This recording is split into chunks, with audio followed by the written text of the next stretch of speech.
Bueno, amigos de Perio MX, seguidores, todos estamos todavía en esta jornada número 4 de este Foro Hispanoamericano de Innovación y Higiene Bucal. Hoy tenemos el Perio Debate. Vamos a hablar de qué tan esencial es usar el enjuague bucal, si el enjuague bucal sustituye a la pasta de dientes, a qué edades sería interesante el enjuague bucal.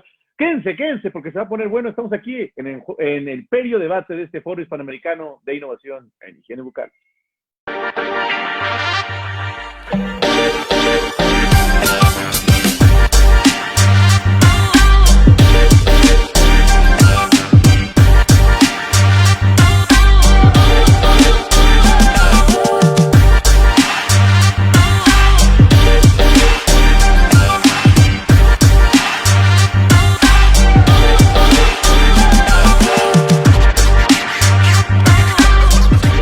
Bueno, pues aquí estamos en este Perio Debate del Foro Hispanoamericano de Innovación en Higiene Bucal. Y sí, ese ruidito que escucharon es porque nuestros conferencistas ya están aquí con nosotros. Muchísimas gracias por estar aquí en este debate. Y bueno, el tema del día de hoy, pero de ahí se pueden desencadenar más temas, y es qué tan esencial es usar el enjuague bucal. ¿Qué tan esencial es usar el enjuague bucal? Les platico las reglas. La verdad es que es una charla entre colegas y las reglas van a ser las siguientes. Vamos a estar yo dirigiéndole la pregunta a cada uno de ustedes. Todos tendrán 2 minutos para contestar.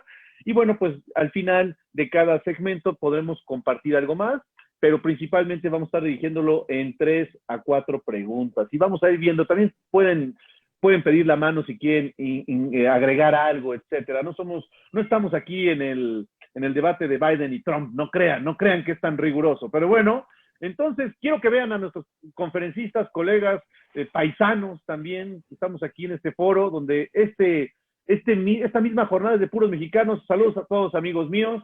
Y bueno, la pregunta es, ¿qué tan esencial es usar el enjuague bucal? Bueno, más que una pregunta, ese es el tema. Pero la pregunta ya específica.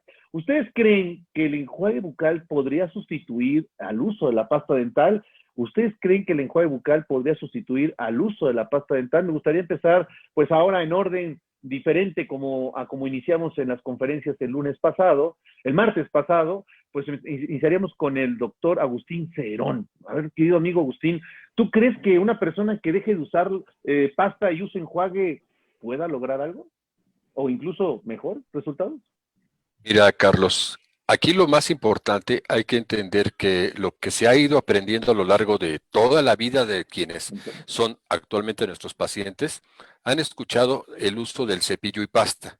Es decir, es un binomio que desde el siglo XVIII se recomendaba para ayudar a prevenir pigmentaciones. Aquí el chip que se tiene que cambiar en los pacientes es de que no es importante solamente usar pasta y cepillo, porque la mayoría de los pacientes que llegan a nuestro consultorio son pacientes que se lavan los dientes con pasta y con cepillo. Lo significativo es entender que no es lo que haces, sino cómo lo haces. Lo voy a explicar de una manera tan simple porque hace rato cuando nosotros teníamos pues oportunidad de, de escuchar lo que presentaron nuestros colegas, veíamos, hay que educar a los pacientes. La educación requiere esencialmente un principio o un objetivo que es la prevención. Prevención es el acto de prever y prever es lo que va a ocurrir. Si yo ya sé que un paciente que acumula bacterias, las bacterias, como todo ser vivo, forman familias, forman colonias y forman desechos. Y los desechos son toxinas. Y si un paciente se limpia 3 veces al día y las 3 veces se limpia mal, hay que explicarle que las bacterias es como el polvo. No se ve hasta que se acumula. Y si el paciente está usando pasta y cepillo, lo que tenemos que enseñarle es de que el cepillo tiene que tener una indicación muy específica, que es la acción, como si estuviéramos nosotros barriendo. La pasta sería el efecto, como ponerle sabor a lo que estamos haciendo, y el enjuague, pues así como barremos, trapeamos. Entonces, son componentes que sabemos que lo más importante es el efecto mecánico, primero, y después la acción que puede ser utilizada a través de los componentes de la pasta, que sería el dentífrico, y el componente del enjuague, que sería entonces el colutorio antiséptico. Tiempo, pues la verdad es que está muy bien. Ahorita vamos a llegar a una conclusión de esto. Me gusta lo que comenta mi querido amigo Agustín Cerón. Kenji, tú estuviste, eres el hermano eres el sándwich de esta triada de ponentes. ¿Tú qué opinas? Hoy podríamos estar pensando de que la pasta de dientes pueda ser sustituida por el enjuague bucal, o bien como dijo Agustín, o sea, pues bueno, enjabonamos y después trapeamos, o bueno, ahorita platicamos de la metáfora, pero ¿tú qué opinas al respecto, mi querido amigo Kenji? Yo también pienso como Agustín, que no creo que pueda ser sustituida como tal por el enjuague bucal, aunque sabemos que lo efectivo del binomio de cepillo-pasta, el efectivo es el cepillo dental, porque van ya de la mano, o sea, el paciente no puede a veces entender el cepillado sin pasta. Y entender también que el enjuague va a tener otro efecto diferente, que va a ser, como decía en la conferencia del martes, el que poder llegar a zonas donde el cepillo o la pasta no están llegando, o ayudar a pacientes que tienen alguna discapacidad que no pueden realizar un adecuado cepillado. Entonces realmente creo que van de la mano los tres y van a ayudar de diferente manera a los pacientes. Entonces tienen diferentes indicaciones. No creo que podamos separarlos como tal a la pasta del cepillo, aunque hay pacientes que pueden hacer su cepillado perfectamente sin pasta. Pero sí, creo que yo veo más al enjuague bucal o el colutorio como una ayuda después junto con el cepillado dental. O sea, a ver, aquí estaríamos pensando entonces que el hecho de que se cepillen con pasta de dientes, pues también sería meterles el enjuague. Eso es lo que estaríamos pensando que Kenji nos dice, que no puede sustituir el enjuague a la pasta. Y bueno, Héctor, tú bueno, hablándolo como odontopediatra y como odontólogo y como académico también, ¿opinas lo mismo? El enjuague, un cepillado con enjuague, bueno, un cepillado y después enjuague puede significar lo mismo que cepillarse con pasta de dientes, o es igual, o es simplemente un auxiliar. Yo coincido con mis colegas. Ahorita es un auxiliar simplemente el enjuague, y sobre todo en pacientes pediátricos, nosotros que nos basamos en los protocolos de la Academia Americana de Odontología Pediátrica, no lo podemos utilizar en pacientes menores de 6 años. Salvo que hagamos una prueba con agua y ver cuánta cantidad está regresando al vaso o a la medición, para poder así notar, porque pues la literatura lo dice, que por lo menos a pesar de que tengan unos buenos reflejos y una buena técnica, se van a estar adquiriendo el 33% de la cantidad de líquido. Entonces, reemplazarlo, no creo. Como auxiliar y para pacientes pediátricos un poquito de mayor edad, sí sigue siendo muy efectivo, sobre todo viendo los componentes que tiene y cuál es el objetivo de utilizar el enjuague, ¿verdad? Pero sigue siendo el cepillado, el uso del hilo dental y con la pasta dental sigue siendo la primera elección.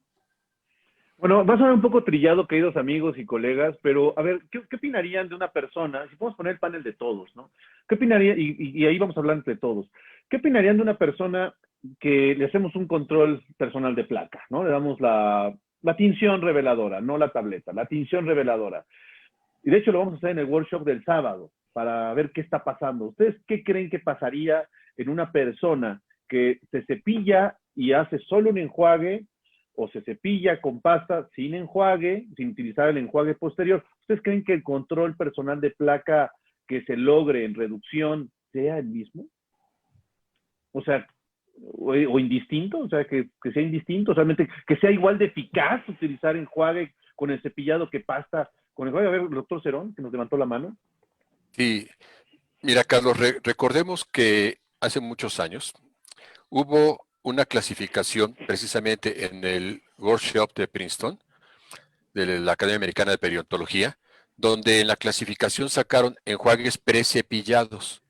Y la característica especialmente que tenía este enjuague precepillado era utilizar una acción surfactante, como es el laurinsulfato de sodio, ¿sí?, que se utilizaba en teoría para aflojar a la placa. O sea, son conceptos de 1989 cuando se publicaron en este workshop, que obviamente, pues por la poca evidencia que pudo demostrar en base a lo que es significancia en control de microorganismos, se eliminó la marca se vendió y volvieron todos los cepillados, perdón, todos los enjuagues a utilizarse después del cepillado.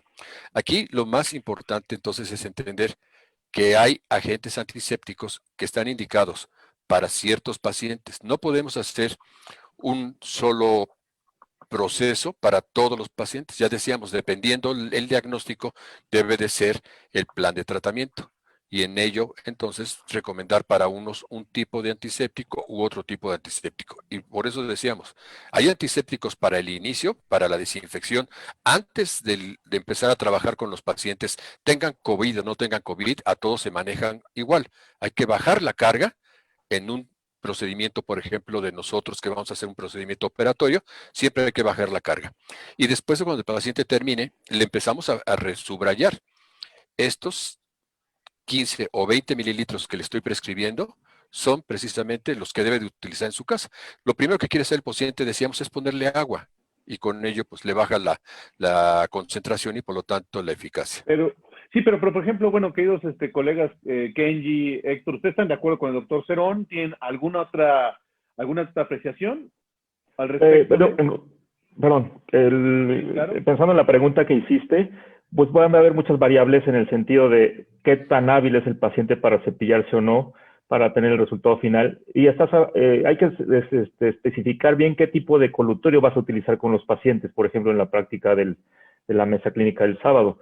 O sea, porque si les vas a dar clorhexidina, va a tener un efecto de sustantividad después de usarse, o va a ser un enjuague que solamente tiene triclosan, o un enjuague que tiene algún aceite esencial.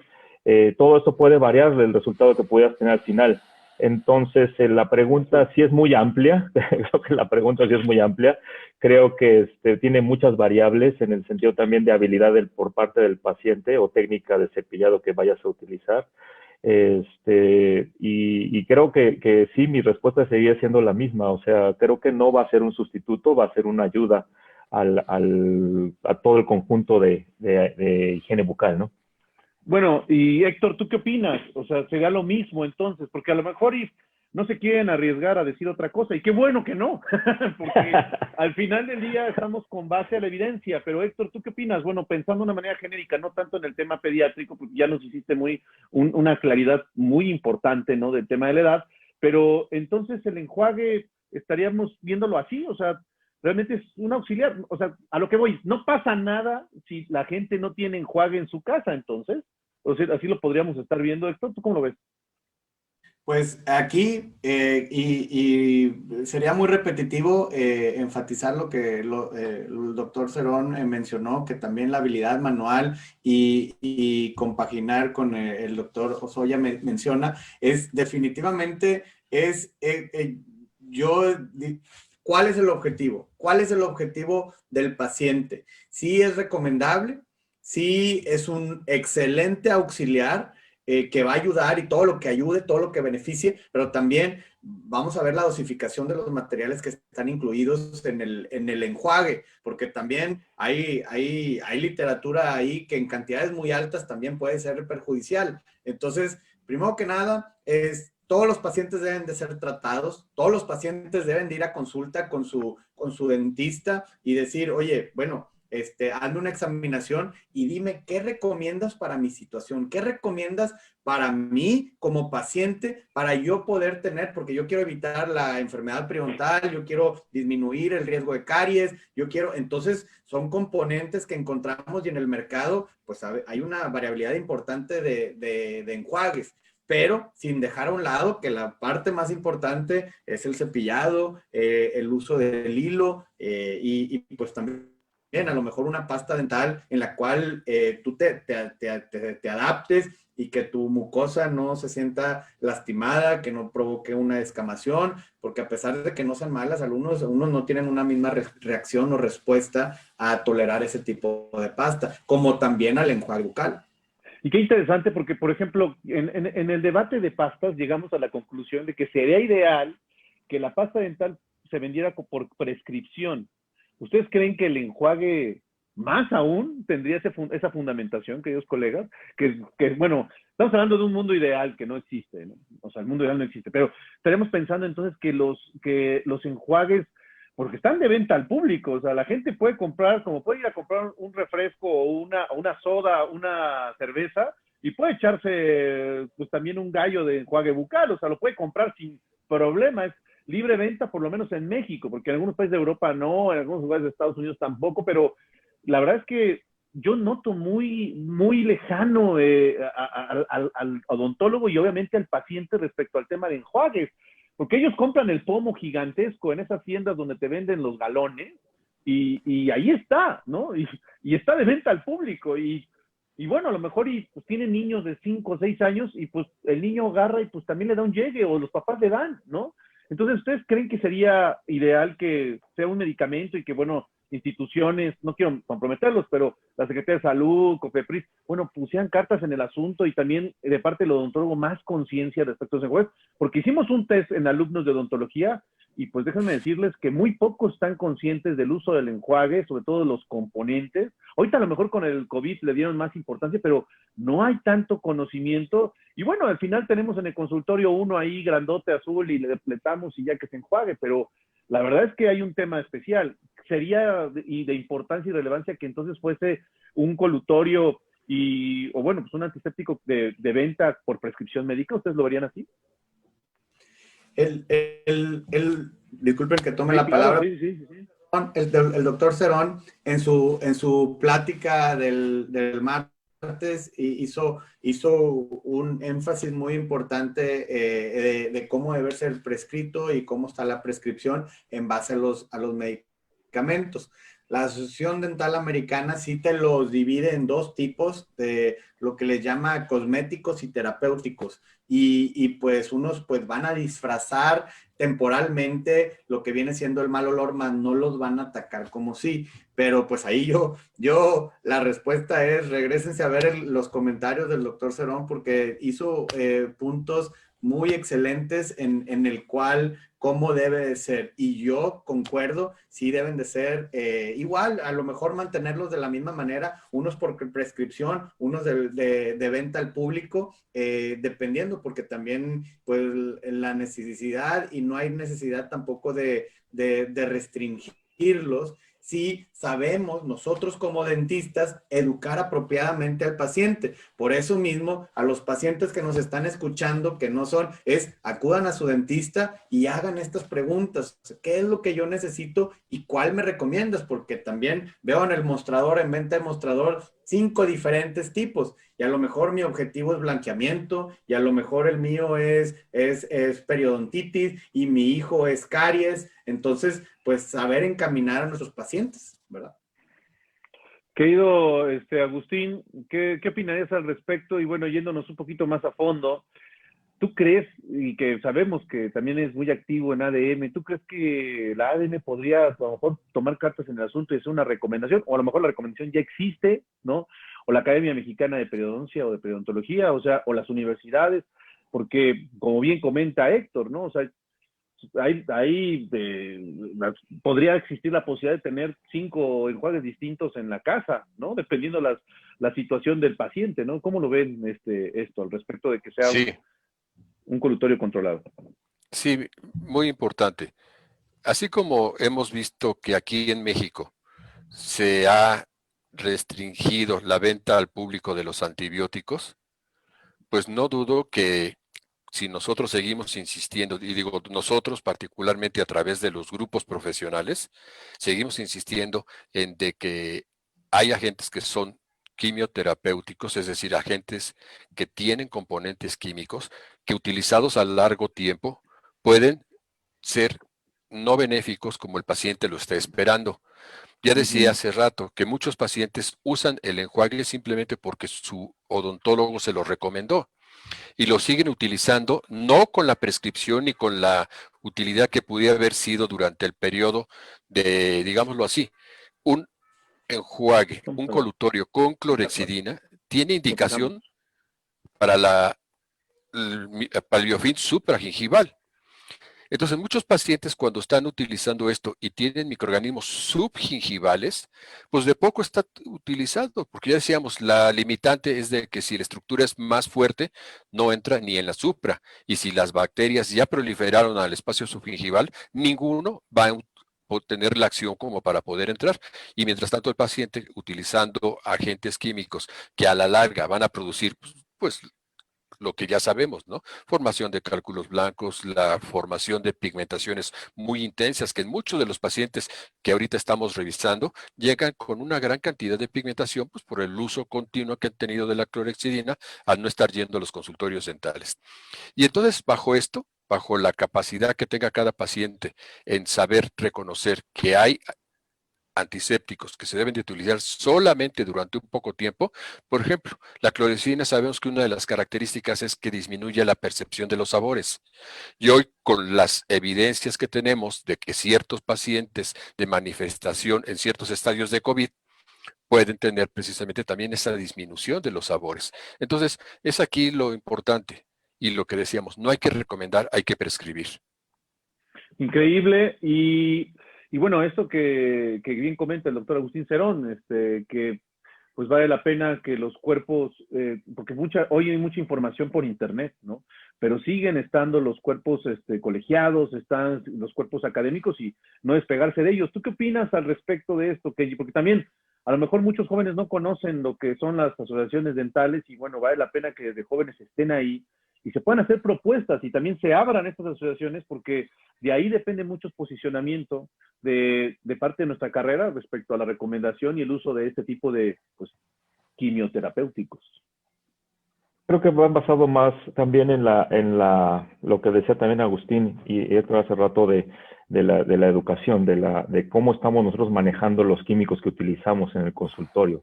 Si nosotros, como asociaciones, como consultorios, no educamos a los jóvenes, a los nuevos dentistas, en que existen riesgos al utilizar cierto tipo de medicamentos, cierto tipo de dosis, no les damos las indicaciones y solamente dejamos que el cuerpo comercial haga esa labor, ese es donde creo que existe el gran problema. Entonces, creo que el que los muchachos se acerquen a las asociaciones dentales, que sus instructores sean capaces de motivarlos para que formen parte de la asociación dental, estén activos en ella, que la misma asociación les dé información seria al respecto, que no sea nada más comercial. Creo que va a ser fundamental para la formación de los muchachos en cualquier aspecto y sobre todo obviamente en el de materiales dentales y colutorios y pastas y todo, ¿no? Entonces creo que como bien lo dijeron al principio, la información, la educación va a ser la base de que cada vez los muchachos tengan esa información y esa educación. Una vista para todos y la verdad es que les voy a hacer una pregunta breve. Sí, una vista a todos. Una pregunta breve que quiero que me conteste nada más, me van a contestar una palabra que es la que les voy a preguntar. Héctor, ¿el enjuague es auxiliar o esencial para ti? Solo me contesta si es auxiliar o esencial. Puedes también decir que ninguna de las anteriores, pero auxiliar o esencial para ti, Héctor. Auxiliar. Querido Kenji. Auxiliar. Querido Agustín. Auxiliar. Perfecto. Y ahora que estamos hablando del tema que presentó Kenji del coronavirus, ¿seguiríamos pensando que para el odontólogo en el uso de la clínica sería auxiliar o esencial? ¿Cómo lo ven? ¿Tú cómo lo ves, Agustín? ¿Sigue siendo un auxiliar? Bueno, ya decíamos, no hay evidencia suficiente como para decir lo que es esencial, pero que sea de utilidad para disminuir carga viral. Sí, hay un estudio muy corto que se hizo precisamente en Corea y después en China, en pacientes que podían presentar positivos los PCRs, después de que en teoría ya estaban remitidos los síntomas. Y aquí lo interesante es que los que tuvieron mejores niveles de higiene oral presentaron menor cantidad de restos virales, o sea, de evidencia en los positivos del PCR. Y mientras que los pacientes, por ejemplo, en el estudio donde vieron que los que no tuvieron higiene oral durante su estadía hospitalaria, tuvieron obviamente PCRs durante más de 3 meses. Entonces, por eso es que sí es importante el subrayar que nosotros como odontólogos formamos parte del equipo de salud y que la salud oral no es solamente hablar de la boca.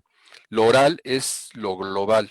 La salud oral tiene una correlación muy importante con la salud sistémica y las comorbilidades que estamos viendo hoy en día de los pacientes que sufren de COVID, los estadios más severos en la COVID, que es el estadio severo y el terminal, es en pacientes con comorbilidades. Lo interesante aquí es simplemente recordar que todos los procesos inflamatorios y los marcadores, biomarcadores que se presentan en los pacientes con periodontitis también son muy similares con los que se presentan en pacientes con COVID. ¿Tú cómo lo verías, Héctor? ¿Los verías como un auxiliar o esencial ahorita en esta época en el consultorio dental? Yo también sigo considerándolo auxiliar. El paciente que llega a práctica privada va a ser un auxiliar, aparte, no solamente porque lo está usando nada más al principio, sino porque no está yendo constantemente a la práctica. Esto es en caso de la práctica de odontopediatría. Entonces, yo no modifico nada, yo sigo considerando que sea auxiliar y pues recomendarlo que lo usen a diario en casa, pues ahí yo también tengo mis limitantes porque también pues hay que checar y como son diferentes tipos de medicamentos, pues a largo pueden tener también algo de que preocuparse, ¿verdad? Hay que tenerlo con cuidado, ¿verdad? Y tú, querido Kenji, que hablaste de este tema, y me gustaría enlazar con otra pregunta. Pero bueno, contéstanos, tú en esta época de COVID, en el consultorio, ¿es esencial o auxiliar? O sea, que el paciente se enjuague antes. Sí, yo diría que también sigue siendo auxiliar, porque tenemos las otras barreras, o sea, tenemos las caretas, los lentes, el cubrebocas, la succión, los aspiradores, etcétera. Entonces, para mí sí sigue siendo un medio auxiliar todavía, y falta mucha investigación al respecto, entonces sí, sí digo firme en lo de auxiliar. Y bueno, y por ejemplo, ¿qué pasaría? Yo sé que Héctor no es periodoncista, pero tengo dos colegas que son periodoncistas y aún así vale la pena mencionarlo. Tenemos los estudios clásicos del doctor Georgian Slot que mencionaba el uso del cloro, ¿no? Obviamente, pues si hay evidencias de casos aislados, no he revisado si en metaanálisis existan ahorita algo contundente. El doctor Slot sigue trabajando incluso mucho en Centroamérica, pero ¿qué pensarían ustedes con el tema del cloro? Porque pues también ha sido una herramienta que se ha utilizado, ¿no? Incluso mucha gente se ha confundido con el uso de otro tipo de antisépticos, como el caso del Microdin, ¿no? Que disculpen que lo hable así, pero mucha gente me pregunta todo el tiempo. Y bueno, y hemos visto que esta sustancia no tiene ni yodo ni cloro, entonces simplemente es una fake news probablemente del internet en esta época donde todo el mundo saca pues sus antídotos, ¿no? De casa, pero hablando del cloro, sí, ¿qué pasaría al respecto de ello, doctor Cerón? Bueno, a mí no me gusta hablar de marcas porque bien sabemos que los que yo digo no es porque me paguen ni las que no diga es porque me deban. Pero hay una confusión en Sí, claro. cuanto a lo que es microcin y microdacin. O sea, Microdacin. son dos marcas diferentes. Uh-huh. Entonces, por ejemplo, si uno tiene ácido hipocloroso en su base esencial, es utilizado desde hace muchos años en los médicos para limpiar principalmente zonas de heridas y lo que es básicamente una acción antiséptica en heridas abiertas. Yo particularmente, en mis recipientes, lo vimos cuando hablamos aquella vez sobre los virus, cuando hace unos meses hablábamos de los virus, decimos que nosotros como odontólogos sabemos que en el biofilm oral se llama microbiano porque no son bacterias, es decir, el concepto tradicional de placa dental, las bacterias no están solamente en los dientes, es el 25% el que está en los dientes, no son bacterias porque hay microorganismos, entre ellos virus. Por eso, si nosotros vamos a conceptualizar que en un biofilm hay una estructura muy organizada de microorganismos, de bacterias y de virus, es decir, de patobiontes, que van a estar involucrados en la patogenicidad de diferentes daños locales y sistémicos. Entonces, el uso de antisépticos, dentro de los instrumentos que estamos manejando, ponerle un antiséptico de hipocloroso o de hipoclorito de sodio, como bien hace referencia de Jürgen Slot, es muy común en una botella. Si no puedo ponerle el ácido hipocloroso a toda la botella, sí puedo ponerle unas gotas de hipoclorito de sodio. ¿Por qué? Jürgen Slot lo recomienda, por lo menos utilizarlo una vez a la semana, ¿no?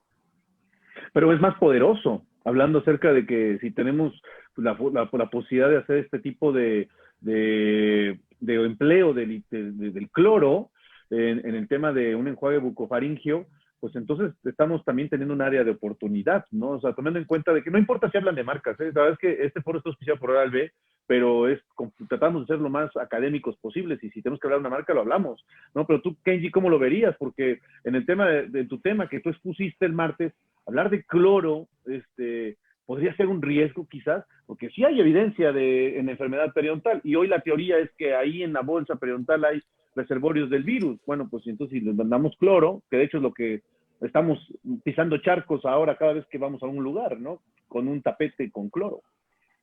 Claro, sí lo revisé, pero lo que encontré fue que no lo recomendaban tanto por la alta toxicidad del cloro. También, aunque fuera diluido, como sabemos, ningún enjuague va a penetrar en bolsa periodontal. Entonces, realmente lo que se está usando como preenjuague, pretratamiento, es para disminuir la carga viral en lo que es faringe y lengua y cavidad bucal, pero no obviamente en lo que está en bolsa periodontal. Entonces, sí, yo lo que encontré, las revisiones que hice, que lo del cloro no lo recomendaban por la alta toxicidad que tiene el mismo químico. Bueno, y Héctor, por ejemplo, haciendo cita de lo que, bueno, tú estás en Estados Unidos ahorita, Héctor, ¿no? Y ahí todavía un presidente dijo que él se inyectaría cloro. ¿Saben la idiotez que dijo, no? Bueno, pero bueno, no voy a meterme en ese tipo de falacias, pero sí, pues hay mucha gente que lo seguiría, y aquí en México también pasa. Dijo, bueno, pues si alguien lo dice, pues ¿por qué no? O sea, mucha gente está pensando del cloro. Tú como dentista, ya no tanto como ontopediatra, si de pronto te encuentras un papá, pues ya sea pues no sé, güero, ya sea latino, pues bueno, pues hay mucha desinformación en todos lados, y hay muchas noticias que implican a veces decisiones en el hogar. Sí, Sería andar contiendo tu mensaje, ¿no? sí, pues aquí es también, volvemos a lo mismo en nuestra función principal, que no solamente la debemos limitar a curar, sino también a educar.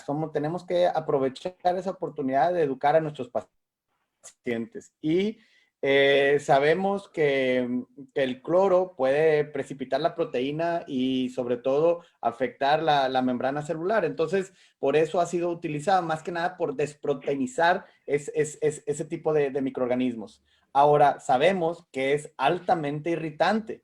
Entonces, si estamos teniendo en la literatura que haces un enjuagatorio y estás como quiera absorbiendo o tragándote ese 33%, pues es donde el cloro, el hipoclorito puede afectar a nuestros pacientes, sobre todo los que no tengan una buena motricidad o esos reflejos que nos va a ayudar a mantenerlo fuera de la boca. Sí, sabemos que puede ser ayudante y puede ser, pero si no es controlado, y por eso nosotros cuando lo utilizamos en boca, nosotros lo controlamos, cuando lo usamos en las cavidades para tener una mejor adaptación de una resina y poder controlar esa desmineralización, pues lo hacemos de una manera muy controlable.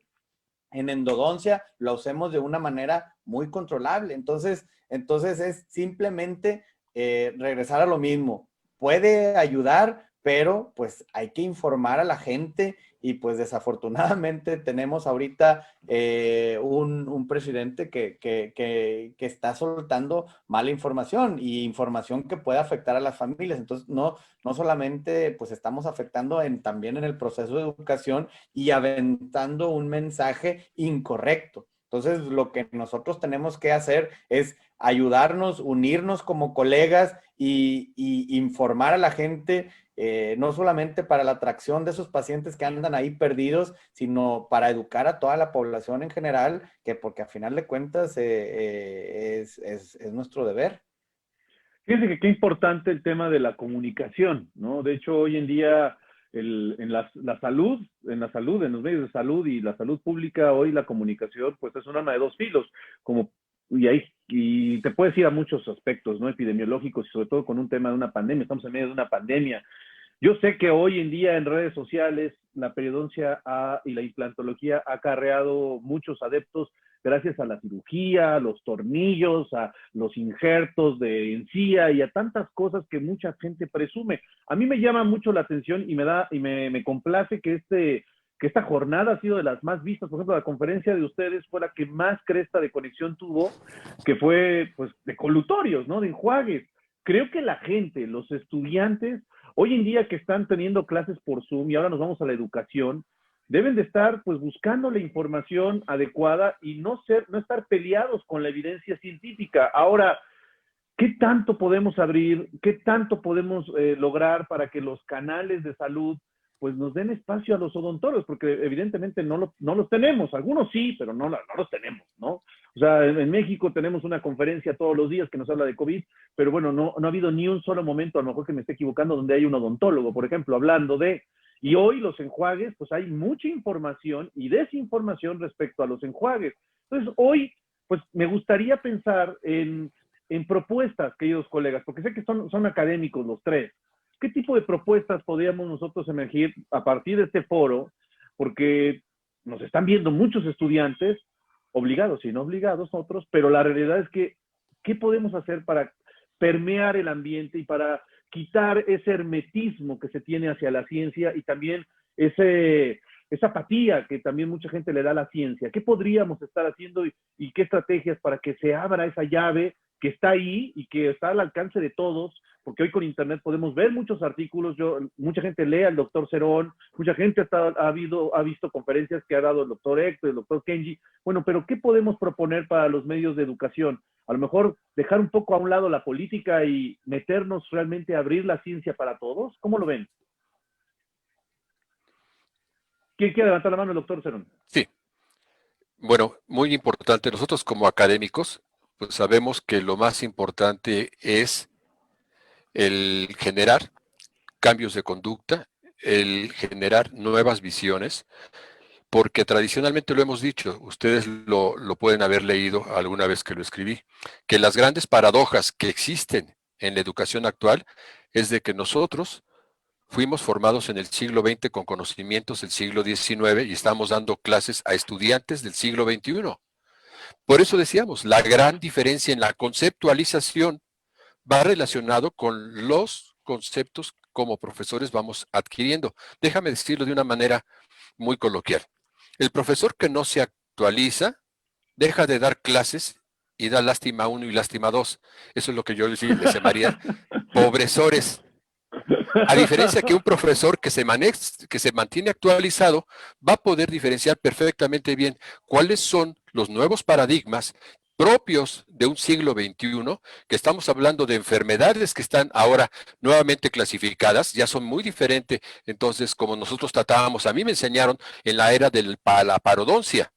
Si yo estuviera enseñando o hablando de la gingivectomía o el legrado parodontal que a mí me enseñaron o del curetaje, pues estaríamos en la era del parodontauro, como lo he dicho siempre. Aquí la periodontología contemporánea hay que entender que es ese proceso que nosotros llamamos translacional. Periodoncia es la práctica clínica y periodontología es la ciencia que da evidencia para lo que debemos de hacer en la práctica clínica. Entonces, por eso es muy importante lo que decíamos. Si seguimos haciendo lo que estamos haciendo, seguiremos enseñando y creyéndonos lo que nos dijeron en la escuela hace 30, 40 años, o a lo mejor a los recién egresados, con profesores que no se actualizaron, se los siguen creyendo lo que el profesor aprendió hace 30 o 40 años. Dar nuestro granito de arena, ¿no, Kenji? ¿Qué opinas? Claro, no, claro, y sobre todo como los muchachos tienen acceso a una gran cantidad de información, buena, mala, pésima, regular, es nuestra obligación como académicos también el enseñarles a poder discernir entre toda esa información, en saber cómo buscar información seria, cómo saber que esa información tiene un respaldo científico. Y con respecto a la pregunta que hacías, la ciencia debería estar abierta para todo mundo, debe ser accesible para hacerlo. Entonces, el que nosotros tengamos ya una herramienta, como se ha visto, que es el Internet, que maneja una gran cantidad de información. Ahora, como bien dice Agustín, debemos de modificar nuestra actitud en cuanto a la educación para poderles enseñar a utilizar esas herramientas que tienen actualmente y busquen y tengan acceso realmente, esa capacidad de discernir con una buena información para que tengan una buena educación. Héctor, ¿y tú cómo lo ves? Porque, bueno, estando en una universidad en Estados Unidos, el pensar de cómo las estrategias de aprendizaje y los medios de comunicación para que pues el estudiante tenga una apertura. ¿Tú cómo ves al respecto? Y sobre todo, asociándolo al tema del día de hoy y de esta jornada del uso de colutorios y enjuagues. Primeramente, nosotros nos debemos de enfocar en cambiar el modelo pedagógico en el cual ya no está centrado en el maestro, en el docente, ya todo tiene que cambiar. Y lo que siempre menciono es, primero que nada, deben de dudar de quién lo dice. No porque lo diga yo o porque lo diga alguien más quiere decir que sea lo correcto. Entonces los alumnos o los estudiantes que nos están escuchando ahí tienen que dudar de quién lo dice. ¿Por qué? Porque eso te va a llevar a investigar si es cierto o no es cierto, pero sobre todo tener más información al respecto. Y nosotros como docentes estar abiertos a recibir esa crítica. ¿Por qué? Oye, doctor, es que yo leí que dice un artículo diferente. Nosotros mismos, que hacemos, nos podemos, que como investigadores también nos damos cuenta que podemos encontrar información que dice que es bueno y que es malo en la misma literatura. Entonces, eso nos lleva a, primero que nada, dudar. Segundo, cambiar el dogma. Porque el maestro, yo puedo estar enseñando algo que a mí me enseñaron y a lo mejor ellos no lo están viendo de primera mano. Entonces simplemente, es que me dijeron que se hace así y por eso lo hago así. Entonces, no precisamente es como debemos de funcionar. Y por último, es pensar claro, rápido y metodológicamente, todo basado en evidencia científica para la toma de decisiones. ¿Por qué? Porque no precisamente porque yo lo vi en un video de YouTube, porque yo lo vi en Facebook, quiere decir que sea real. Entonces hay que basarnos, como decía el doctor Kenji, es primero que nada saber leer la literatura que realmente nos va a ayudar. Entonces, juntando todos esos factores, nos va a poder a tomar una decisión para llevar a nuestros pacientes a un resultado con éxito. Y lo mismo va involucrado en la toma de decisiones en cuál enjuague bucal sería utilizar para cada paciente y para cada individuo. Fíjense que si fuéramos una lista de todos, fíjense que yo en todo lo que fue estas jornadas y todo este foro, que estamos ya llegando a la recta final de este foro, nadie dijo una frase, y yo la voy a decir, yo no estoy de acuerdo. Pero en lo que no estoy de acuerdo es que se acabe el tiempo, caray. Porque se platica muy a gusto con ustedes. Estamos llegando al término de este debate. Qué interesante. Conclusiones de una manera importante sería entonces que los enjuagues no son de uso indiscriminado, o sea, no son de uso diario o rutinario, o sea, tienen que ser prescritos de preferencia, y bueno, casi siempre, o si no es que para siempre, por un odontólogo, que vayan con un odontólogo. La otra es que un enjuague es auxiliar, ¿sí? En todos los sentidos es auxiliar, no es esencial, y que evidentemente pues también la comunicación y la educación es un factor primordial para este siglo que está cambiando. Ahora, tomando en cuenta unos pequeños minutos y que estamos pues cerrando, por eso yo quise cerrar este foro con ustedes, colegas, porque son realmente colegas mexicanos que aprecio mucho y que los leo y que los sigo y que, bueno, con esto ya tuve la oportunidad de colaborar en un libro, con Kenji, pues todo el tiempo ya me decanté por mi admiración y con el doctor Cerón, bueno, pues fui su alumno. Hablando acerca de la odontología misma, pues la odontología va a cambiar, la odontología va a ser otra, o sea, ya es otra, ya no es. Yo creo que nunca había habido un parteaguas tan grande en la odontología como ahora, ¿no? Me voy a poner un poco filosófico, pero es real, ¿no? Han habido varios parteaguas, la anestesia, el uso de los guantes, y bueno, y ahora creo que la odontología tiene una gran oportunidad para levantar la mano. Creo que ahora los reflectores no están puestos en la odontología, pero podríamos poner mucho el ejemplo. ¿Ustedes cómo ven el tema de la odontología, la perspectiva de la odontología. Eso es para cerrar la intervención de ustedes y de los ponentes en este foro.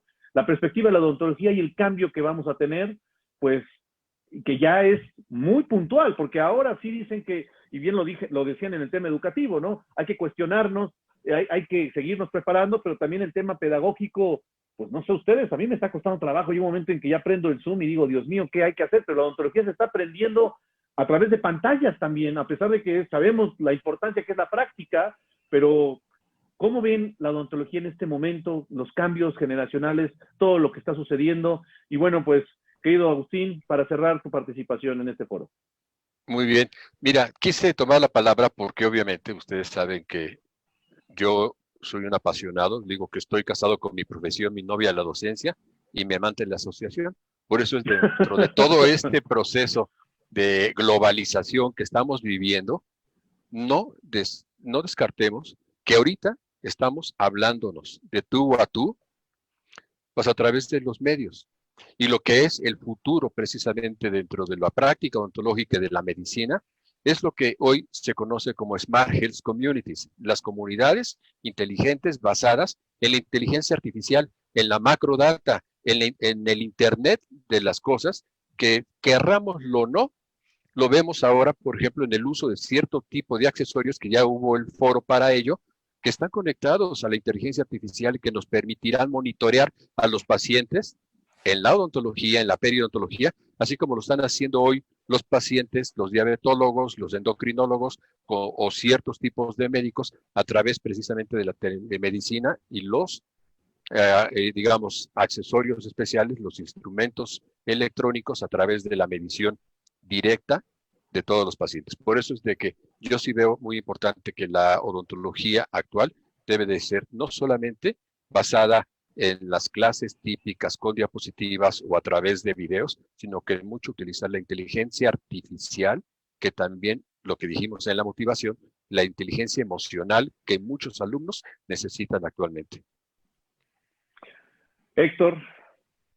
Yo quiero terminar con el comentario que hizo el doctor Kenji. A mí me gustó mucho la frase que puso de Charles Darwin, en el cual no sobrevive el más fuerte ni el más inteligente, no, sino que el que se adapta más rápido al cambio.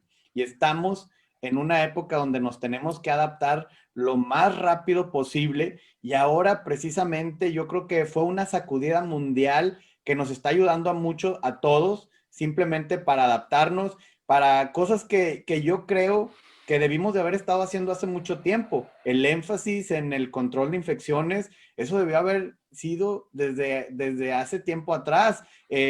¿Por qué estamos aprendiendo ahorita a cepillar, a lavarnos las manos? Si es algo que debimos de haber hecho con antelación. Entonces, claro, sí, nos está ayudando mucho esta pandemia a que ahora pues estamos entendiendo los cambios humanos, la tecnología, más la evidencia científica y todo, porque ya incluso ves a la gente afuera del área médica y que te está hablando de evidencia científica. Entonces, no hay por qué no verlo de una manera muy positiva y, como repito, como dijo el doctor Kenji, adaptarnos. Y yo con eso me voy. Con eso me quedo, de que hay que aprovechar esta oportunidad y verlo de una manera muy positiva y darle para adelante. Kenji, te toca cerrar este foro.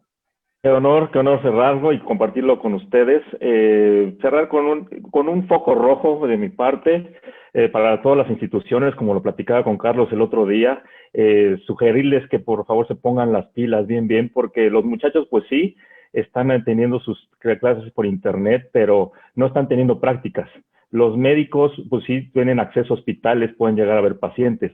Los odontólogos creo que estamos en una gran desventaja al tener esto solamente clases virtuales. También un punto muy importante, lo dijo Agustín, aprovechar la inteligencia artificial. Lo que dijo Héctor, el que se adapta va a ser el que va a sobrevivir. Y pues ya cerrarnos con lo que también dijo Héctor, con una frase que el miedo no anda en burro. El miedo fue lo que nos hizo, tomar todas las precauciones que debimos de haber tomado desde hace años. El miedo es lo que hace que la gente ahora sí se esté estudiando, esté analizando, esté viendo información, sacando información de médicos serios, de infectólogos, de todo esto. Entonces, esta es una oportunidad muy grande que tenemos para que poder motivar a la gente para seguir teniendo esa capacidad de informarse y de tener una adecuada, y la importancia que tiene la salud bucal. El resaltar esa importancia del cuidado bucal va a ser lo que le va a dar una nueva importancia al odontólogo ante esta nueva pandemia mundial. Qué maravilla, pues muchísimas gracias, podemos centrarnos. Gracias por estar en este foro, muchísimas gracias. Todavía tenemos el workshop del próximo sábado, no se lo vayan a perder. Y bueno, yo por último, ¿no? La educación es para todos, la perio es para todos, la odontología y la salud bucal es así esencial. Y definitivamente algo que nos está mostrando la pandemia y también a la educación es que aquellos que politicen una epidemia tendrán la guerra perdida. Y pues tendremos que salir adelante por medio de nuestro genoma, con la adaptación, con la resiliencia y hoy con la ciencia que está ahí, y tendremos que guiar a nuestros jóvenes. Muchísimas gracias por estar aquí con nosotros. Y bueno, pues terminamos la sesión del día de hoy del Perio Debate. Nos vemos en el workshop del próximo sábado. Gracias por estar en este Foro Hispanoamericano de Innovación en Higiene Bucal. Gracias, amigos míos. Una panorámica para que vean. Nos podamos despedir. Muchísimas gracias. Saludos y sonrisas saludables. Hasta la próxima. Chao. Bye.